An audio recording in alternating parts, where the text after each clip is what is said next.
This is what happens when you put this person as the head of counterterrorism. I'm going to block it with my hand. This is what happens when you put this person who's 22 years old, who has never worked in any type of counterterrorism ever, in charge of counterterrorism for the United States of America.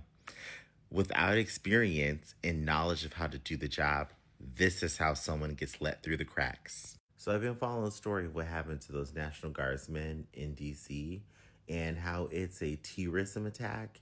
And of course, the Chunky Milk administration's trying to spread a lie that this is Joe Biden's fault. He was flown in by the Biden administration in September 2021 on those infamous flights that everybody was talking about.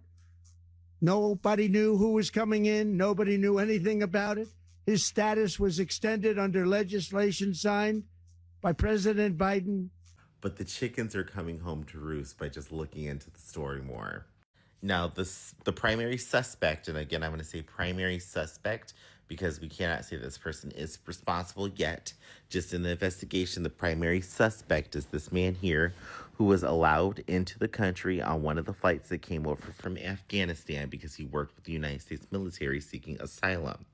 But his asylum was actually granted by the Chunky Milk administration in 2025. That's why, if you're like me, you found it so weird that all of a sudden they're like, oh, this is the Democrats. Their rhetoric from what they said, they're the ones who caused this. And that this is Joe Biden's fault. You see how quickly they jumped on that and the facts just kind of come out on their own? This is what I was talking about when I said, I think last week, the chickens are coming home to roost.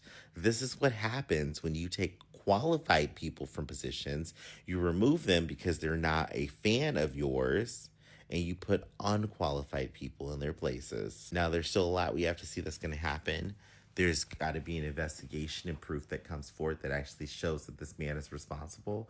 But as of right now, the story that the Chunky Milk administration is presenting isn't adding up to the facts that we're finding out about the people involved.